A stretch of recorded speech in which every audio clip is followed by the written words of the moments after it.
Eggs, the podcast featuring the best and brightest minds in business leadership, entrepreneurship, and technology.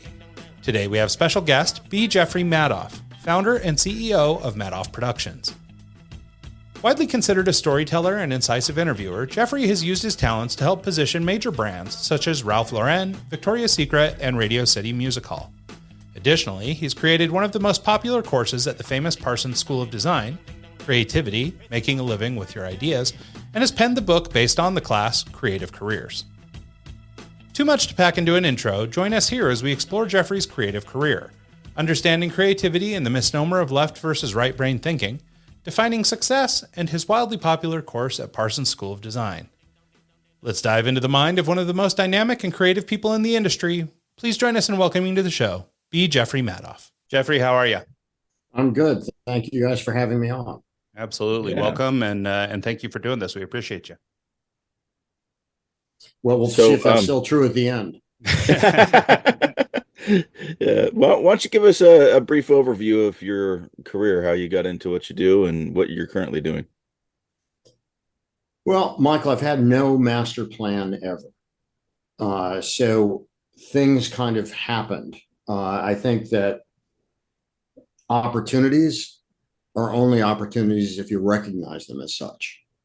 And I've recognized certain opportunities in my life, total serendipity, starting off when I was designing my first adult career. Sounds like I was in porn, but I wasn't.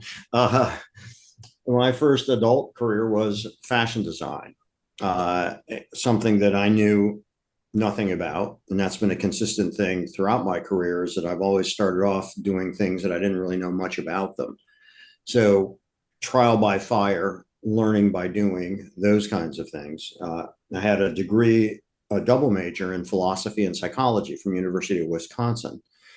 And I wanted to make sure that I had two majors that would assure that I would never get a job. And I succeeded in that. And so I've started businesses, not only because I'm entrepreneurial, but my parents were entrepreneurial. My sister has her own business too. So we grew up in that kind of atmosphere. And that's, was never the goal to get a job.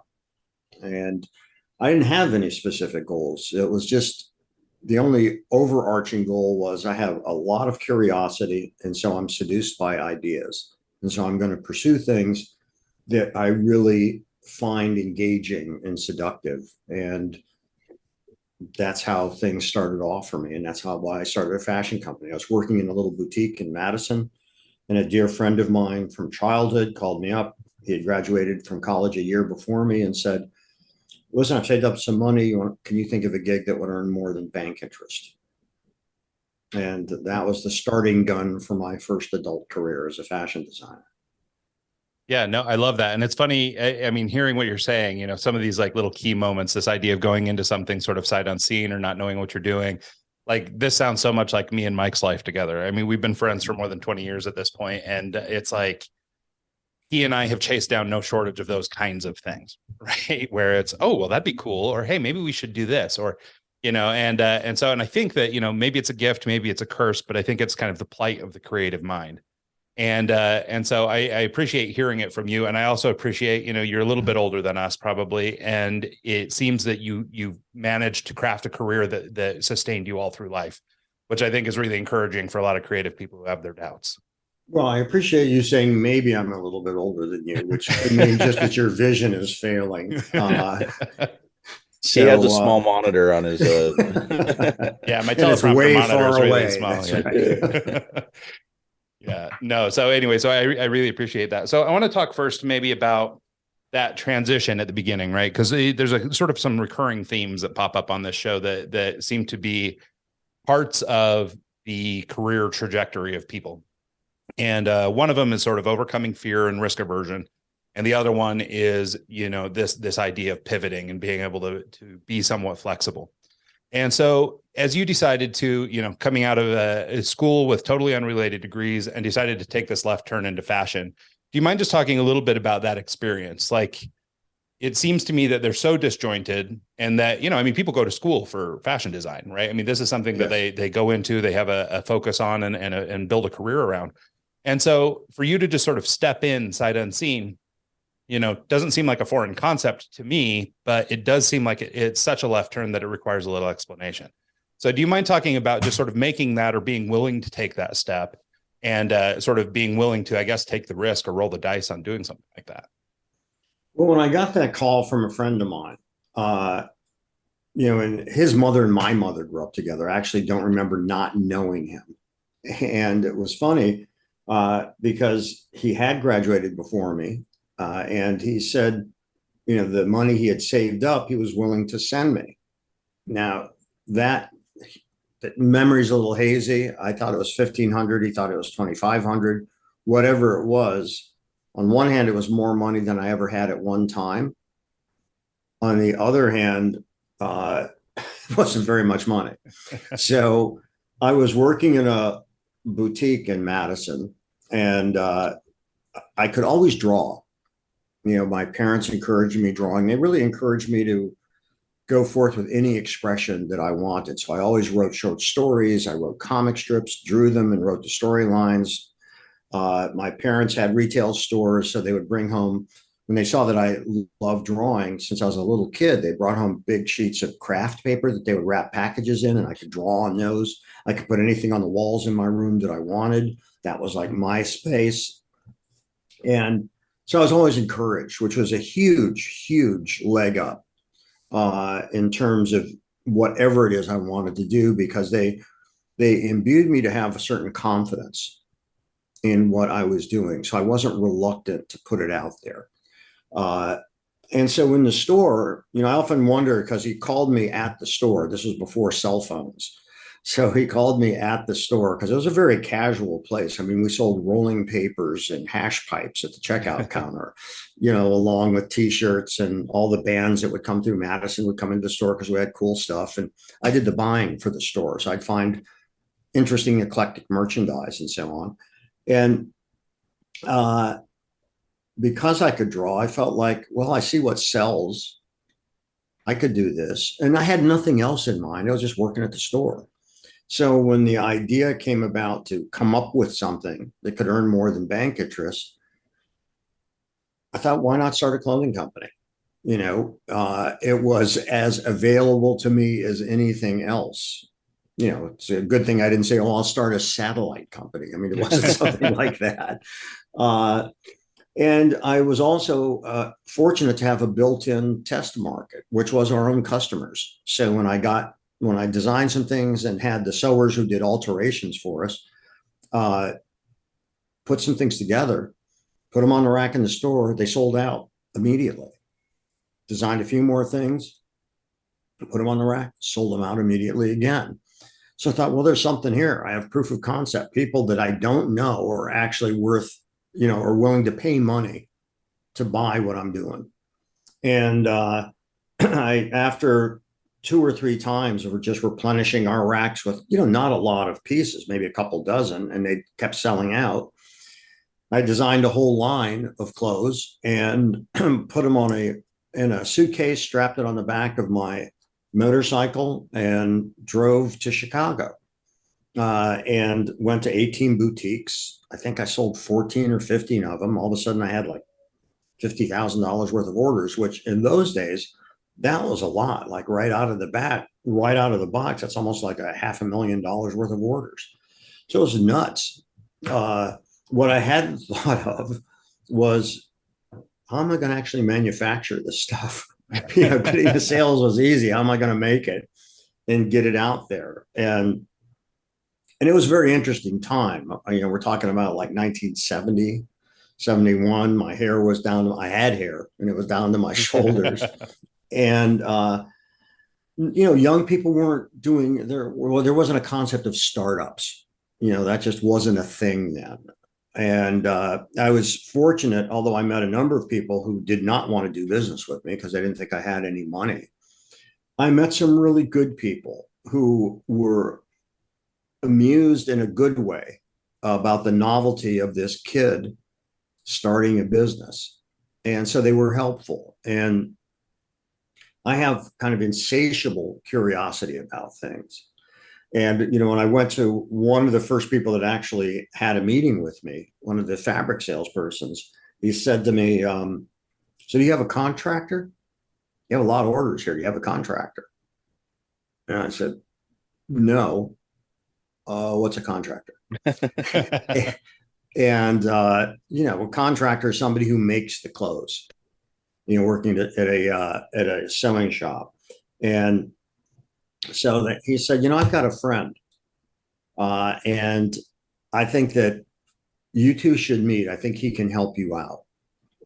And this is bringing back some memories, because I then drove to Montello, Wisconsin, very small town. And as I pull up on my motorcycle, and I'm wearing a black motorcycle jacket, jeans, boots, and the guy's name was Jerry Berger, and Jerry has since passed away. But he's standing on like the outside the front door of his factory, which was no huge factory, but he employed about, I don't know, 70 people or so. And he's got a cigarette hanging out of the corner of his mouth. And he goes, so you're the designer? I said, yeah. And he said, all right, come on in. And I go in, and I open up the suitcase, and he's looking at the stuff. The cigarette ash is falling into my sample case, And he goes, did you design this shit? I said, yeah, I did. People actually bought this? I said, yeah, they did. And I showed him my orders, and he goes, balls. With me making your shit, you're going to become rich. and, and he was a great guy and taught me a lot and connected me with other manufacturers. And before too long, I was employing 120 people. I had 2 factories going. I had an office in New York. I was chosen one of the top 10 young designers in the United States, which wasn't a big deal. It's much more impressive than it sounds, because I think there were only 8 of us. I don't know that they could round out the top 10, but I was on my way. Started doing shows in New York, trade shows and so on, and selling to stores all over the country. And learned by doing. And some of the knowledge, like what we were talking about earlier, Ryan, before we even started recording, when you were saying all these businesses are essentially alike, there's much more in common than there is different. And that's correct. And I had enough native intelligence, along with experience in selling clothes and knowing the difference between wholesale and retail and certain things like that, and I was also just hungry to learn, because that was survival. Learning was survival. If I didn't figure this stuff out, I'd be out of business. And so I grew that business. I got financial backing, and, had lots of national publicity. And it was a really interesting ride, and something that I entered into it really knowing nothing about. I didn't know about manufacturing. I didn't know about putting together a national sales team. I didn't know about managing that many people, all of those things. So it was a phenomenal learning experience, and some of it was tough. Some of it was really tough. Like when we hit a bad point in the economy, and where major stores were taking 3 months, 4 months to pay their bills, and I had to lay people off. And I was like 22, 23, laying off people that were more than twice my age. And I was fully aware that, they were doing this to support their families. And, it was a lot of life lessons that I learned, that I'm happy I learned so young. And that was quite valuable, and has informed, as everything I have done. And I think everything everybody does, if you're paying attention, it informs what else you do. Yeah. There's a lot to unpack from that story. Just the early days, your learning process and the learning curve from, hey, I've got this idea for the clothing. I'm going to design it. We're going to put it up in our store. We'll do some, since you have the ability to put it on racks and see if it actually sells in the first place, that's proof of concept. Then going out and finding the people you need to actually manufacture it, and then getting it distributed nationally and doing the sales. And that first 5 years of figuring it out, leveraging other people's contacts, being able to build your network and while designing at the same time. And that first little period is always the part that I like to dive deep in, because it's where you learn the most, I think. Just because, as you know, a 19-year-old kid trying to get into fashion, trying to create a product, trying to do all these different things, there had to be times when you're like, am I doing the right thing? Should I really be doing this? Should I just go jump on the motorcycle and go to California and do something completely different? Like that had to cross your mind. Can you maybe talk about your biggest hurdle in the first 5 years? Was it sourcing? Was it finding the person to make it? Was it sales? What stands out in your head as the hardest thing you had to do in the first 5 years? I guess the hardest thing, it's interesting because all of it was new. Building a sales force was new. I had never done that before. Figuring out, the production flow and how that goes, and finding contractors, because I got screwed over a few times. Finding good sources for the different things that I was doing. Again, it was learn fast or die, was essentially it. And so you learn who to trust, who not to trust. What are the red flags that can come up in a discussion where you know that these people are more bent on taking advantage of you rather than helping you? And so no one thing stands out as the hardest, because they all sort of interweave. It's all kind of a mosaic, and each part is a little tile that forms that whole picture. And so it was just a constant learning process and growing with it. And then getting national publicity. I mean, that was kind of fun to see my stuff or pictures in magazines and newspapers at that time. And that was all cool, but it was all part of the whole. So I can't separate anything out and say, and this was the hardest part. Yeah. Because it was like everything's going on. It's like, swatting mosquitoes almost. There's just so many things that are going on at the same time. And so I was in a constant state of figuring things out and trying to grow the business. But what you said, Michael, which is so important,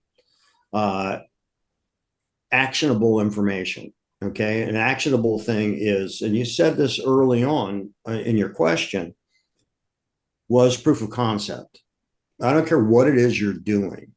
Your friends can say that something is really great, or your parents can say that it's really cool or something. But until a stranger is willing to spend money on whatever it is you're offering, your service, your product, whatever it is, you don't have a business. So proof of concept is absolutely crucial. And I think I learned that from my parents, because I'd hear them talking about, this line sold, this one didn't. And if it didn't, they didn't rebuy it, So it was a dynamic process all the time of finding what works and what doesn't work, and keeping track. So, not to buy more of what doesn't sell, and to increase the buy on those things that did. And so I learned those valuable lessons really, and I couldn't have articulated them back then, but I learned those valuable lessons back when I was really younger. So I think that one of the crucial things is, and absolute essential things, is proof of concept. How do you know that you've actually got a business? And the only way you know is if there are people that you don't know that have no interest in you or your well-being, like what you're offering well enough to pay for it. Then you've got a shot at creating a business. Yeah, I think that's good advice. I want to also kind of pick out another thing you mentioned early on as you were sort of telling your story. And it's so funny to hear, the story of your fashion career, because really that could have been somebody's entire life, right? And you packed it into these few short years, so it's really amazing that you did all this learning in such a compressed period of time. But one of the things I wanted to talk about is just sort of confidence, right? And maybe I'm exposing myself here, but I think it's true, is that there tends to be among creative people this sort of insecurity, or there's a lot of people who tend to battle these what do they call it? The imposter syndromes and the things like that, right? Where there's a little bit of like, I like to draw, I'm good at this. I have people, buying my work, but I'm still never quite comfortable, right? I always feel like I need to lash out. And even for myself, as business has ebbed and flowed over the years, it's like, oh, maybe I'll go back to work for an agency, or maybe I'll just keep running mine, or maybe I'll do this or that. And then a client will show up, and then it's like, oh, okay, I'm glad I stayed the course, So there's this wishy-washiness, there's this insecurity. And the word that you used earlier was confidence. You talked a little bit about how your parents sort of instilled a little confidence in you. And I'm going to play on a couple stereotypes here, but I want you to put on your professor hat and see if we can maybe come up with something that might help somebody who's experiencing these things, because I think confidence is a big thing. I mean, just having the ability to puff your chest out and push through stuff is really important. And I think it's more common in your generation than it is in current generations. And so that trait.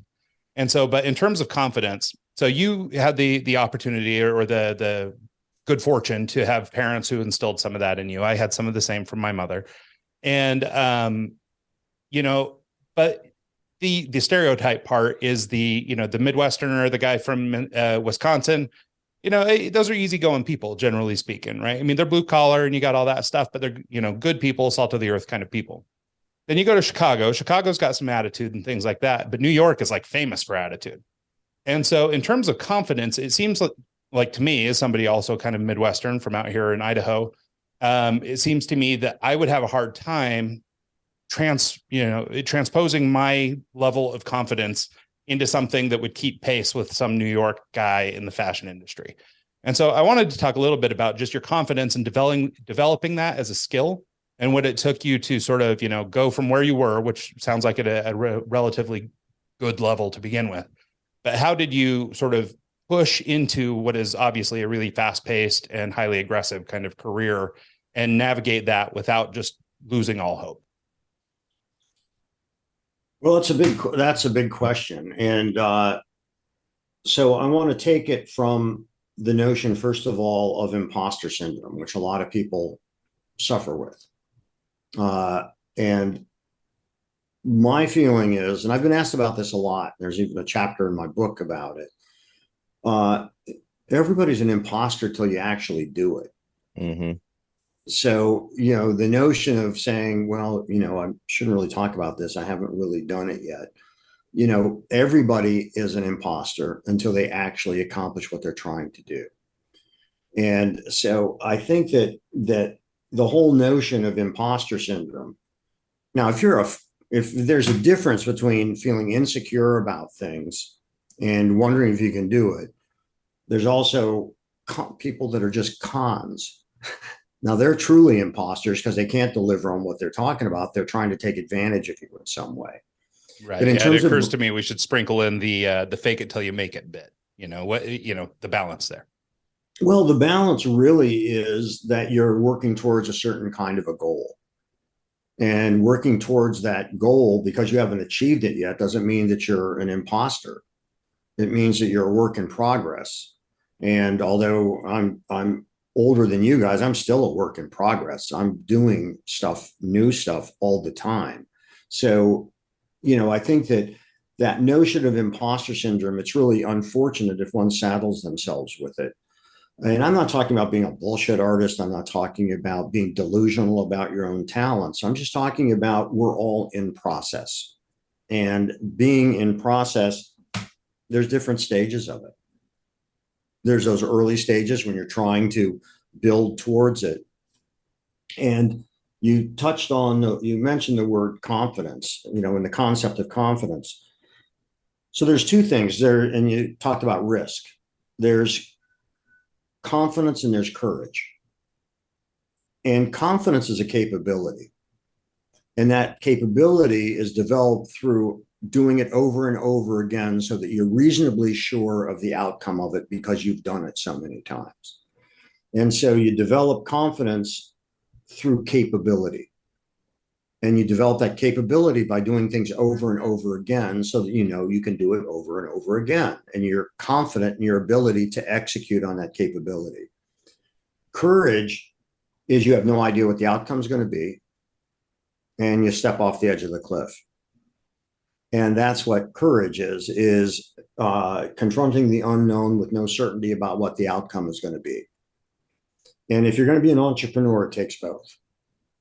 And what most entrepreneurs, for whatever reason, no good reasons, so many entrepreneurs bullshit their way, into trying to present this front that, they've had this hockey stick growth and everything is fantastic all the time. And they've got these secrets. There are no fucking secrets. You have to work your ass off. You have to persevere because you're going to meet a lot of rejection. You're going to get a lot of people that are going to say no to you, and you have to keep moving forward. And what happens is most people give up because it's painful. It's painful dealing with rejection. It's painful hearing no. And one of the key things that I think is important that I tell myself and I tell my students is don't say no to yourself. There's enough people out there that are going to shit on what you want to do. And so, you have to learn what to screen out and what to ignore and what to embrace. Because there also are people that can give you really good advice that can help you and help you avoid at least some common and obvious mistakes. But you're talking about something I think that Ryan is really important, which is the psychology of the individual. And that's what's really critical. And, what I think is so important about business that a lot of people don't realize is the perseverance necessary to succeed, overcoming those doubts, dealing with the obstacles that you have to confront. And, that's what's really hard. And when you're an entrepreneur, that's a regular feature of it. And a lot of people glorify entrepreneurship. And it's hard. More than 94% of all businesses fail within 5 years. So I don't care if you're doing a play or you're designing clothes or you're shooting, you're DJing at weddings. All these are startups at some point. And it was another interesting thing is that for my film production company, in almost every first meeting I'd have with a potential new client, they would say to me, well, I'm no Ralph Lauren or I'm no Victoria's Secret. And I said, well, they weren't either when they started. Apple wasn't Apple when they started. They were in a garage. Everybody starts someplace, and then they're on this journey. So I think it's really important to have context in terms of realizing that nobody started off some incredible success unless they were born into it and they were heir to the family business that was already huge, and that certainly happens. But in terms of the kind of entrepreneurs that you and I talk to, they're people that are more like us, that they're struggling, they're striving, they're trying to make something happen. They want to build their own business. They have that pride of ownership. And, you develop the confidence by creating the capability, by doing it over and over again. And the courage is another part of that psychological profile where you are willing to take that risk and bet on yourself because you've been able to do other things. And there are foolish risks, so you have to learn how to assess risk and just not be stupid about it. So I think that a lot of this has a lot more to do with psychology than it does with business, but they're also kind of inseparable. Yeah. So no, it's interesting that you mentioned that. And I'll just add a comment here is, in Mike's experience or mine and Mike's experience in doing this show, I mean, we're 315 interviews into this experience. And it's funny. The point you make is that it seems so obvious when you talk about it, that there is no like real overnight success. But it's funny how many of the entrepreneurs that have come on our show over the years have said just that, right? That they've always, they've got people shaking their hands and telling them how great they are now, but they don't realize that they were truly a 10-year overnight success, right? That it took lots of time and lots of years and lots of failure and lots of everything. And it seems like no matter how often we hear it, it just doesn't get beat into our head. And I think more than ever, with social media and stuff like that, it's so easy to fake appearances and look like things are just, peachy and you've got all the money in the world and you're posing in front of that Lamborghini that actually belongs to somebody else. You're doing all those things. But to the people you're influencing through these social channels or whatever, I think that adds on to this insecurity, right? Is you're going, well, how come I'm not there? I'm doing the same thing. How come we're not famous too, or whatever. And so anyway, I think it's really great that you called that out. Sorry, Mike, to cut you off. Well, I was just going to say that, I don't know, My screen isn't switching for some reason. Am I showing up on your end? Yeah. Okay, cool. It's not switching on my end, so it threw me off. Anyways, I was just going to say that ignorance is kind of bliss. And when you start at a young age, when you're 19, 20, you don't know what you don't know. So you kind of just do it. And oh, I'll make this clothing line, or, oh, I'll start DJing, or, oh, I'll open a cell phone store for no reason, because I did that too.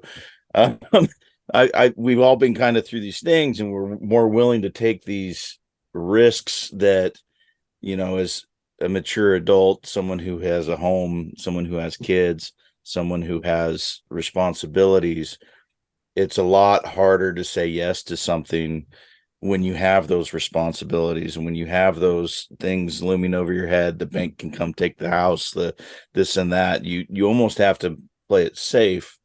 But when you're younger and you're willing to jump off that ledge, sometimes you don't realize how far the fall could be until you actually plummet to your business death or whatever it is. And once you go through that once, you're a little more leery the next time, and a little more leery the time after that. And so you kind of play it easier, but really what you're doing is, I think you're kind of maybe hampering yourself, and not, I don't know, like back in the day doing the concerts, we used to just do them, like, didn't, no thoughts, no nothing, whatever, let's just do a concert, we'll do them.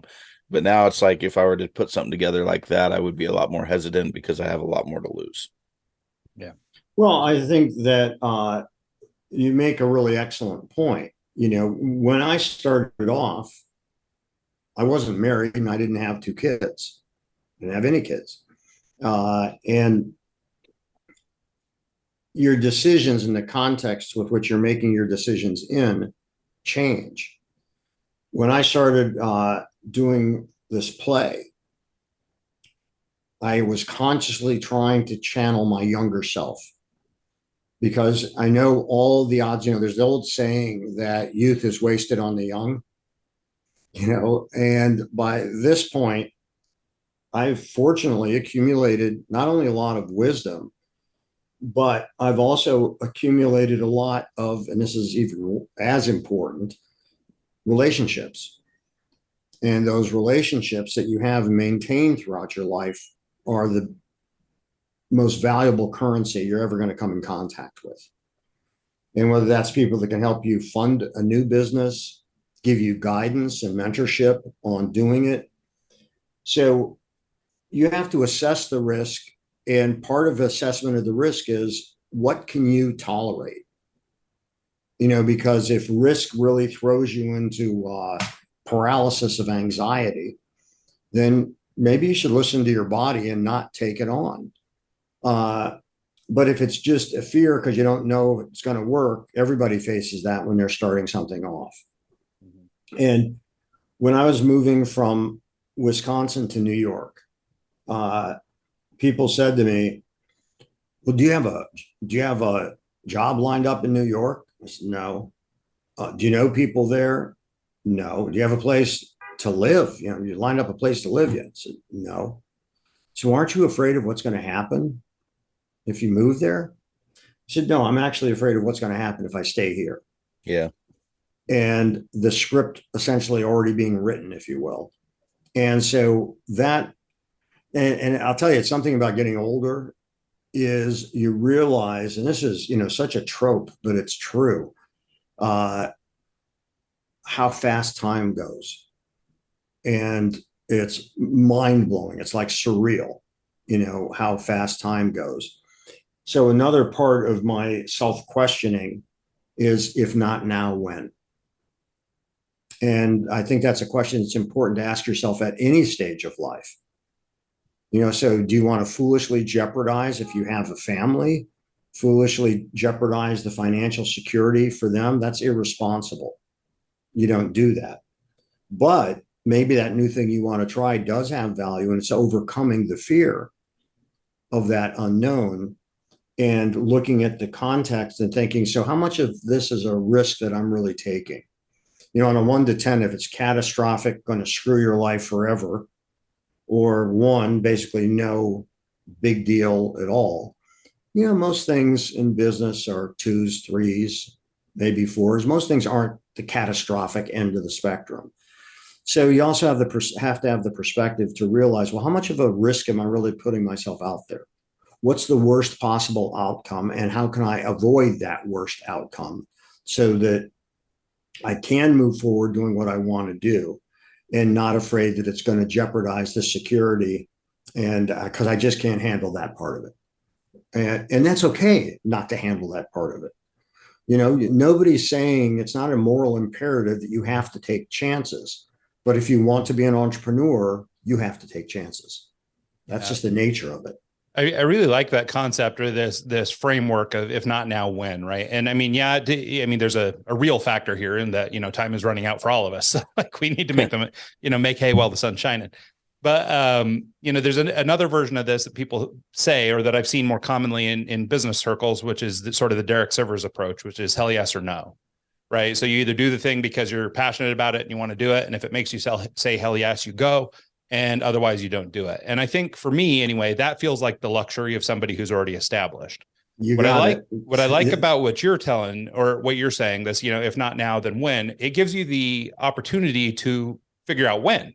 Right. So it's not saying no, it's not saying hell yes, but it's saying, to use your example, you don't want to put a family at risk or anything like that. But okay, so if not now, okay, I can't afford it now, I've got kids now, I've got whatever. When? Well, okay, I'm going to do it in 6 months, and I'm going to save money from now to then so that the financial impact might be less on my family, for example, right? And so I think that yours provides a little bit more action, or gives us the opportunity to take action, instead of sort of the Sivers model, which would just cut it off, or jump in wholeheartedly and, throw caution to the wind. So I really appreciate your advice. I would like to sort of pivot a little bit, speaking of risk and all this stuff, into your post-fashion line or fashion design career.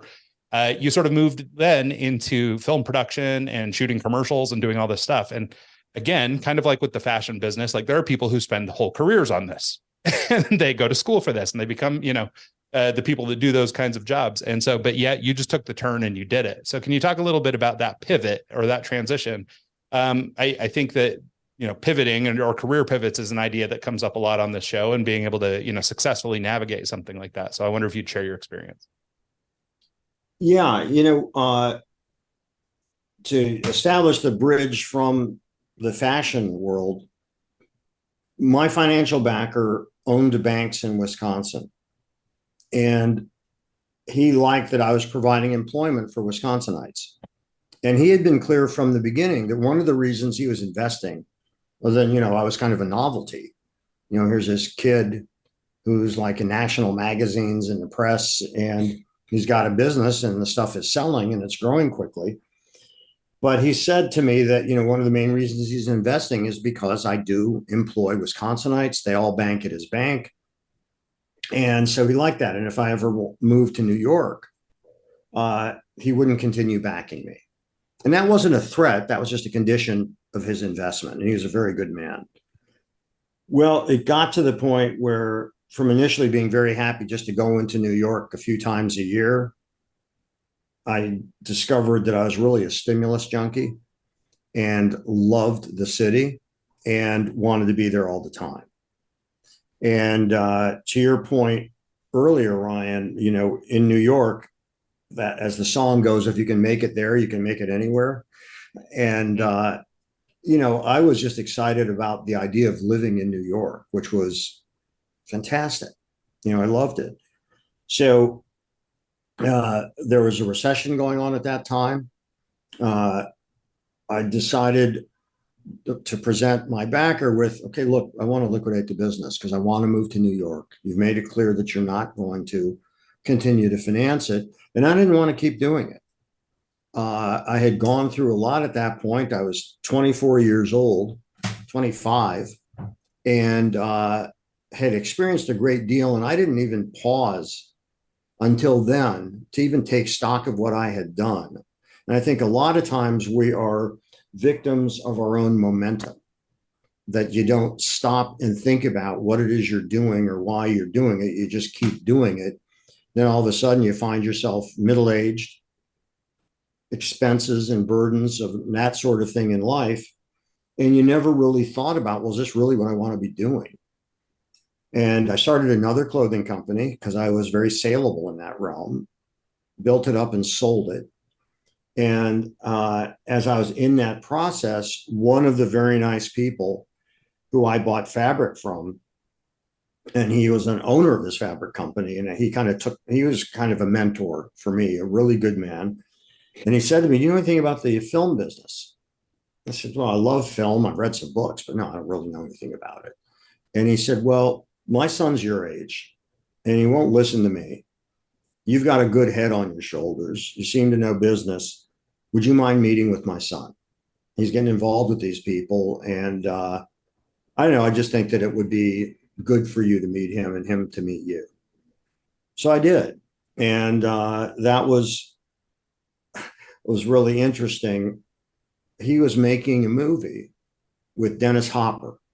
Oh, wow. And it was based on a book by William Burroughs. The book was called Junkie, and it was William Burroughs is one of the cornerstones of the beat movement in the 1950s with Jack Kerouac, and he was really, Allen Ginsberg, all these people. It was quite an interesting era in our popular culture.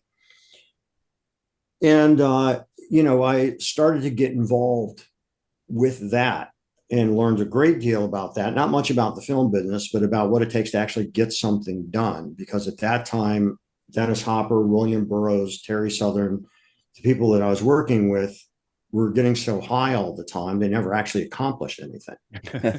And so it was, interesting, but the bloom went off the rose of celebrity pretty quickly, when you just realize, like most of us, these are flawed people, and sometimes it's miraculous to get anything done. But what it did do is expose me to some people in the business, and then ultimately an opportunity that I found really interesting, which I could parlay my fashion knowledge by shooting fashion shows, which had only been done with still cameras. And, I got some clients and that's how I segued into film production. Now, I had taken, by the way, a year off. After I sold the business, I had saved up enough money that if I lived frugally, I could travel the world and just experience more stuff, which is what I did. And then I had to do something again. And I met these people who had started a video company, and they really liked the knowledge I had about fashion. And I could speak to the designers and really engage them. And basically, I had a compelling offer for them in terms of videoing their show, which, they're always backstage fixing up the models and last touches before the models walk out. And they have to depend on their staff to tell them, oh, the audience liked it or didn't like it or whatever. And most of the times, employees are afraid to tell the boss if somebody doesn't like something or if it didn't work out. And it's just great education for the designer to be able to see their clothes, how they move on the runway, how people are responding to it, all that stuff. So I saw an opportunity there that I thought could be really, really valuable. And I started with these people, left after about 3 years to start my own company, which I did for about 40 some years and really enjoyed it, and had fantastic clients, like you mentioned. Did not want to be slotted so that I could only do fashion. So I did work for the Harvard School for Public Health, Weill Cornell Medical College in Qatar. I did music videos. I did all kinds of stuff because I felt like the camera's my pen. I can write different stories with different things, and did all of that. And again, I found good people through other good people and worked in that medium, and I really loved it. So it was another transition where this time I literally locked myself in a room, in the control room, and taught myself how to edit. In the studio, I taught myself how to light, how to shoot camera, how to do all these things. And something I've always been good at is whether it's the relationships that I have since my childhood, or when I'm building a team, whether it's a production group to make films, or whether it's the people I've put together to produce my play, is putting together teams of really good people who have complementary talents and to create an atmosphere of very fertile collaboration. So I found that, wow, this is only limited by my imagination. I could do anything in doing this. And so I embarked upon a film career and doing that. And fortunately, that worked out. But again, it was teaching myself how to do something that I had never done before. And that's exciting to me. It's like people say about the play, well, now, is this a commercial project or is this a passion project? And my answer is yes. And I don't have to make a choice. It can be additive. It doesn't have to be an either or. And I tend to look at life that way. I don't have to make that choice. Why can't I do both? Yeah, no, I agree. Can we focus a little bit in on this concept then of identifying opportunities? As you've been going, you've identified 2 specific opportunities that were pivotal in your career. I think now, maybe more than ever, it seems like opportunity is at every corner, right? And again, not to blame social media for all our ills, but there is a lot of, cool idea.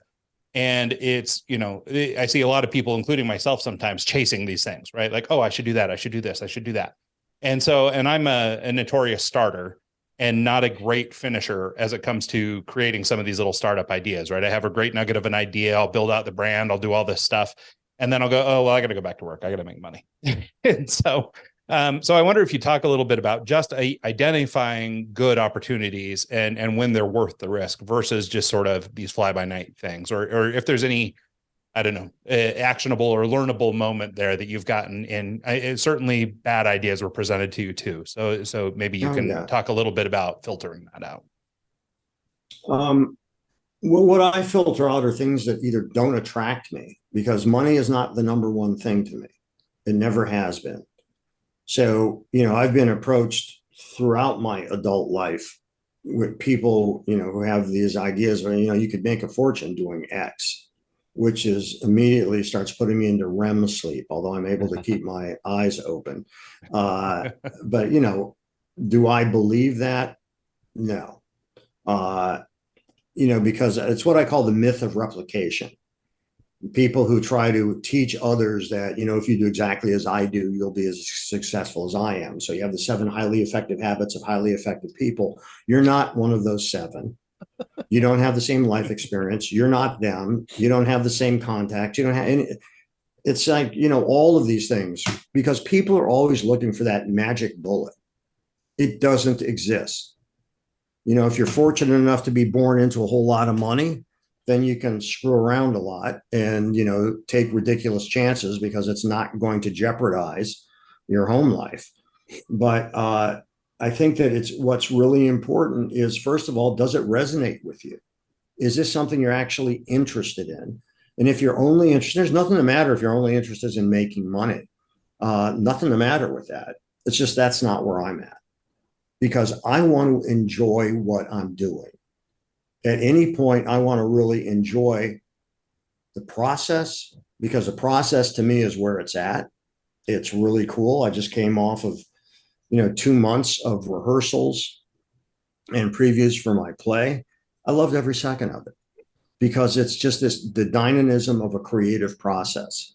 It's not where we're going to make a fortune doing this. And that's not how I started the clothing company. That's not how I started my film production company. It's certainly not how I started teaching.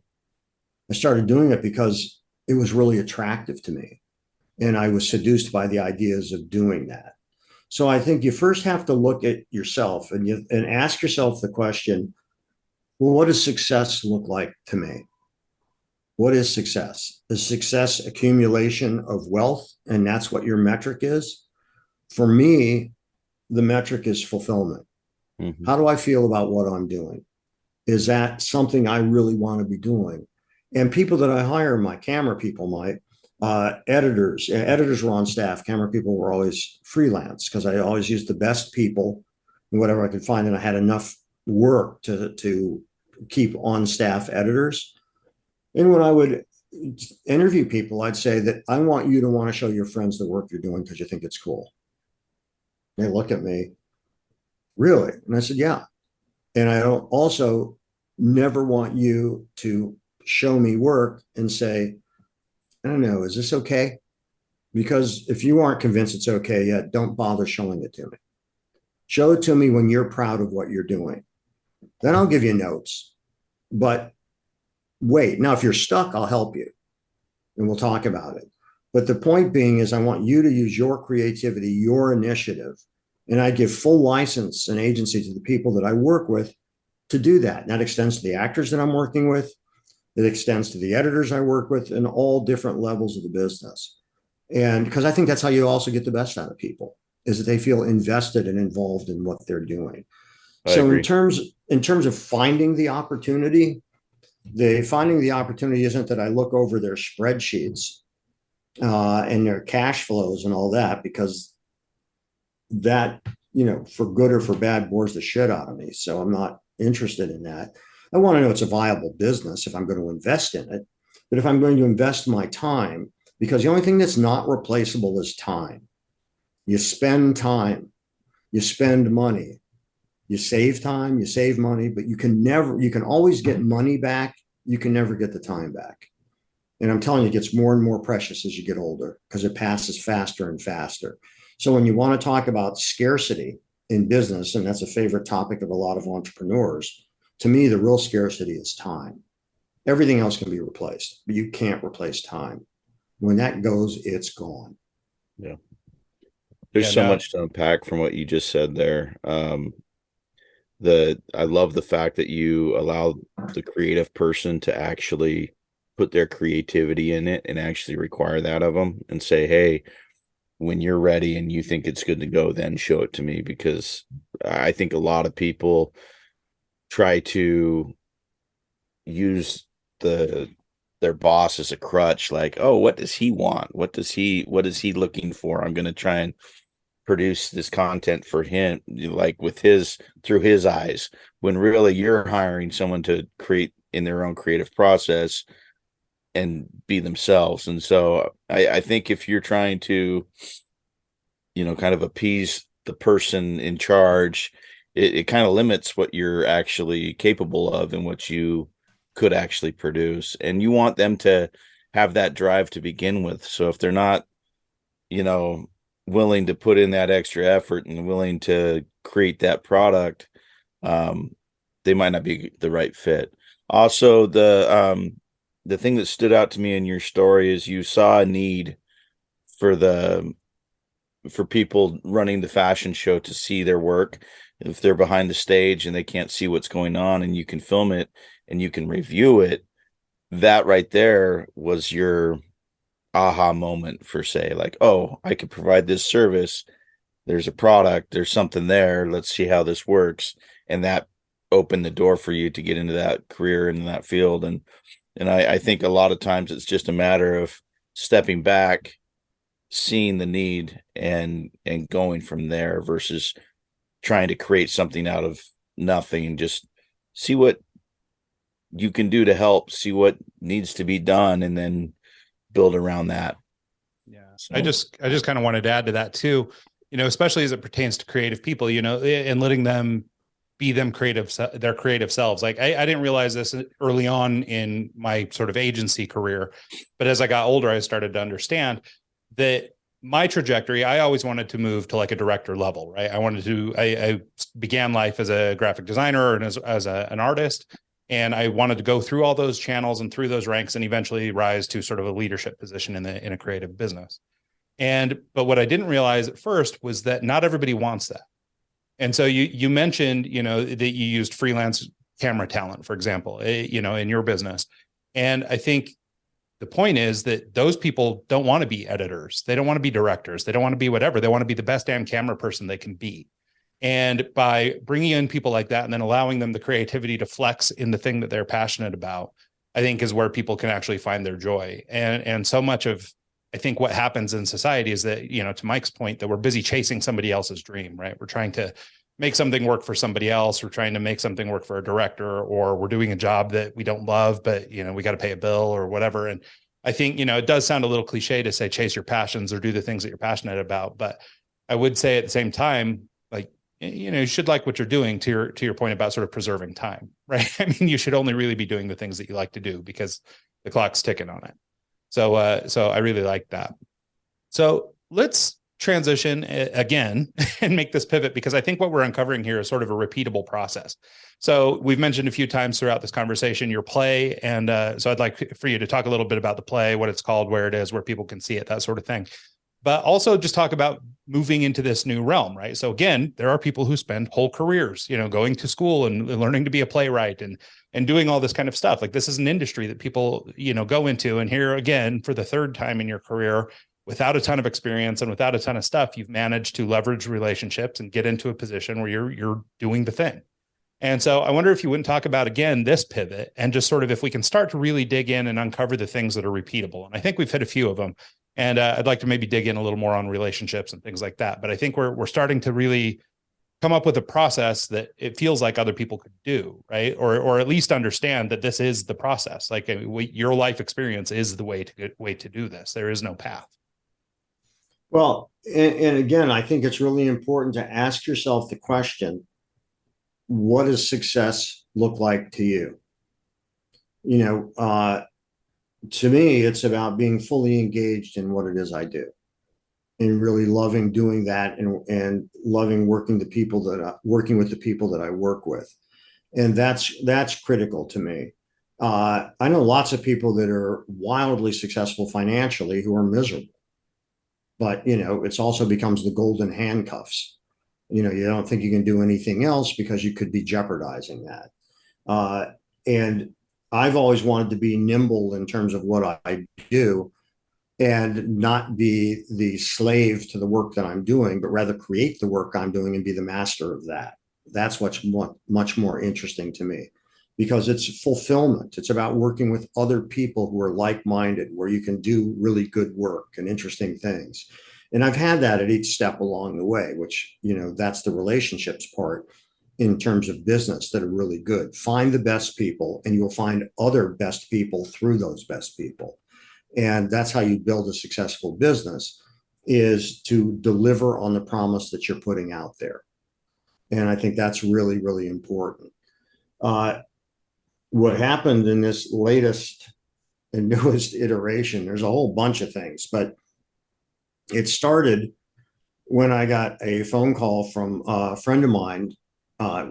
We became friends through business. He was the executive producer at Radio City Music Hall. And he called me up, and we had done that job together, which was quite successful. And he had left Radio City. And he said to me, "Do you know who Lloyd Price is?"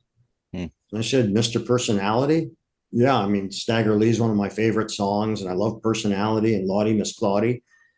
So I don't know anything about him, but I like his music." And he said, "Well, we go to the same eye doctor, and we're sitting here in the waiting room, and I talked to him about you. And we'd like to do a short documentary. We want to come up with some kind of project. And would you mind if we came up and talked to you?" I said, "Yeah, I'd love it." And so later that afternoon, I was sitting with John Bonanni, my friend who was the producer at Radio City, and Lloyd Price. And we just started talking. And as I got to know Lloyd, even a little bit in that conversation, and then they hired me to do this documentary, I found, God, this guy's got an amazing, amazing story to tell. And nobody has told it. And he's an unsung hero. He was the first teenager to sell over 1 million records. He shattered the wall called race music, because when Lloyd was a kid, if you wanted to buy a record by a black artist, you had to go to a black-owned record store. You couldn't even get on jukeboxes in segregated restaurants, which they all were. And so Lloyd's rise to fame and his career, he had incredible obstacles to overcome. And I thought, wow, this is amazing. So this guy shattered the wall called race music, first teenager to sell over 1 million records. He was the first black to open a nightclub below Harlem. He was the first musician of any color to start his own record label. So all of these things, it was just incredible. And we hit it off. And I did this documentary about him where I learned more about him, interviewed him for the documentary. We had become friends. We'd go listen to music together, which was a total blast.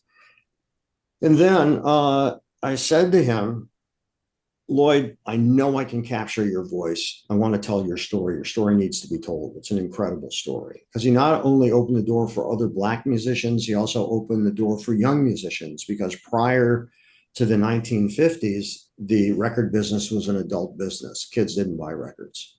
It just wasn't a thing back then. So it involved everything that I am passionate about: music, politics, human rights, race relations, all of these things, all wrapped in a potentially fantastic story. And I knew I wanted to do that. And I had the added time to really think about it. I had already embarked on it, and then COVID hit. And I had already written the first draft. He'd already had a workshop and, about the play. And then the question was I going to go all in on this? I felt like I'd done my film production business and loved it, but I'd done that for like 45 years. And the old, if not now, when? Here is something where, and it touches on what you mentioned, Ryan, I'm not really all that interested anymore in solving other people's creative problems. Love it. I'm really good at it. I've done it my whole career. I'm interested in the creative expression is purely from me what I want to do. And I was very fortunate because I had established a lot of trust. I mean, I worked with Ralph Lauren for 38 years, and he can hire anybody he wants. And that's what he said to me, but I've chosen you. And, that's all great. It paid well, traveled the world, loved doing it. But now I wanted to tell the stories that I wanted to tell, that are important to me, that I think really say something. And so I decided I'm going all in on this. And I had closed my office because COVID killed all live production for about 18 months. And I was able to get out of my lease because my landlord tried to screw me. And he did me a favor by doing so, because that enabled me to get out of it. And I embarked on this all in. So I had been working on it for the past few years and brought it to the point of, we did what's called the 29-hour. Then we did a year later the workshop, and then we got a theater deal that then was put on hold for over a year because of COVID. And it's because I was no longer satisfying for me to solve the problems of clients. I wanted to solve and devote myself to the creative ideas that I felt were most important to me. And then we get to well, if not now, when? And it was very clear, now's the time. And so I made that change. Yeah, no, I love it. Well, and unfortunately, we're starting to stretch and get here to the end of the show. And I mean, I could go on another hour. So anyway, I appreciate all that. And I think it's great. I mean, obviously timing is good, and Mike's going to roll his eyes right now, but there's this phrase that I always use every time I have these insecurities about where I'm at in my career and stuff like that. And I always say, it's taken every step I've ever taken to arrive at where I am today. Right. So no mistakes, no problems. The only way I get to where I am is by doing what I've done. And it seems like your career experience is a little bit that too, just in that, maybe as a young man, you never foresaw that you'd be doing this, playwriting and putting together a production like this. But each thing that you've done over the course of your career has built and built and built. And ultimately, with all the steps you took, you got to here. And so I think that your, career path is, first of all, very, very inspirational or interesting for people. But what I think I like most about it is sort of I don't know what I would call, based on our experience in doing so many interviews and all this other stuff, I would call sort of the fundamental truths of life, which is life is meandering. There is no direct path. There is no overnight success. There is no, none of these things. We all experience the insecurity. We all experience these things. We all have to develop confidence. I think the more that we can share that sort of human experience, the more valuable it is to not just our audience, but sort of, even me and Mike as hosts here. It's important to hear these kinds of messages, because I think that there's sort of this feeling in the ether that we should be doing things in a certain way, or that there's a path we need to follow. And to your point earlier about sort of getting wrapped up in what we're doing or being victims of our own momentum, I think it's really easy to focus on a direction and stick with it, even if it's not the course you really want to be on. So I really appreciate you sharing your life and your story and, you know, the little tidbits along the way, because this has been awesome. We'll give you another quick actionable point, and it's a question that I asked my guests in my class. And that is, if we'd have known you as a kid, would we have seen any indication of what you're doing now? Now, if you look back at me, I was always writing stories. I was messing around with home movies. We had an 8mm, camera, and, I could play with that if I wanted to. So I, was doing camera tricks and magic stuff with the camera and things like that were fun. And I looked at the things that fueled me when I was a kid. And when I had my 30th birthday some years ago, I was working, and a friend called me up, and she said, "Oh, I figure you'd be working. It's your 30th birthday. You realize that?" And I said, "Oh, yeah, I do, of course." And she laughed. And, she said to me, "You're like you were when you were a kid. You get lost in the things that you're doing and just really invest yourself in that." And I think if you look at what gives you, and what I was doing, by the way, is I was editing a film and doing the soundtrack.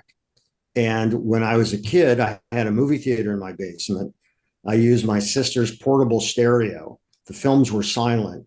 I would tape record bits, sound effects, and bits from the music, match it up to the picture, so that I realized some years later when she called me, I was doing the same thing I was doing when I was 10 years old. And now I'm making a living at it.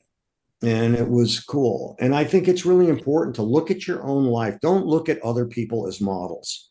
Look at your own life. What is it that you want to do? What gives you pleasure? What excites you? What engages you? And I think that is so important, because I think you have to look inward to get real answers. You can't be comparing yourself to others and using that as a measurement.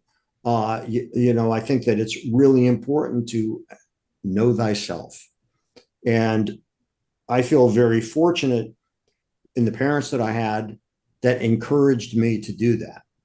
And I don't know that it was a knowledgeable thing. I don't know that it's because they had great insight. It's just they were great parents because they were great people, and they encouraged that. But I think, look at what engaged you when you were a kid. What gave you abandon? What did you love doing? How did you fill time? And what was it?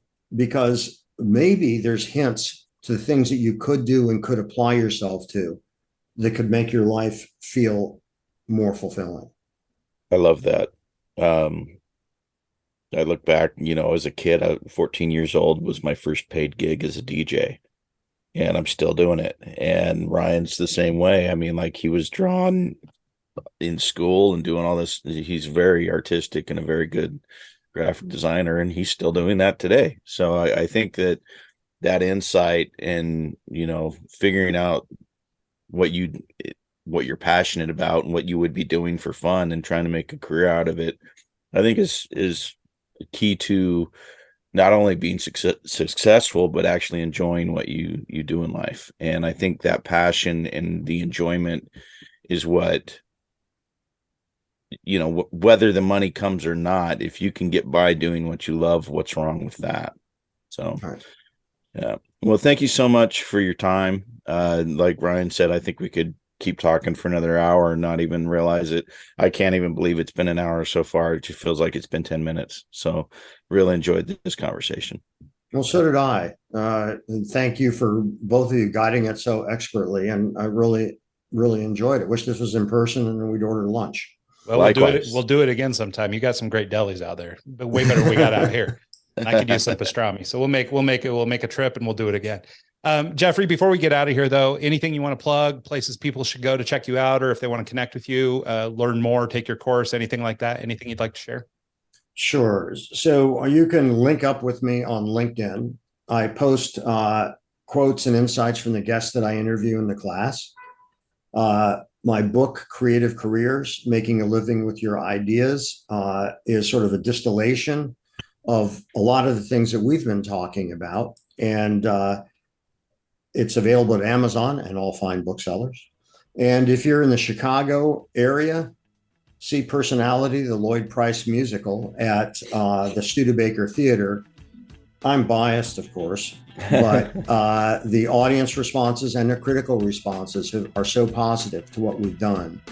And I'm very, very proud of it and have worked with just amazingly talented people. And it has been and is a joy. And so please see that if you want. And if you want to see my film work, you can go to madoffproductions.com.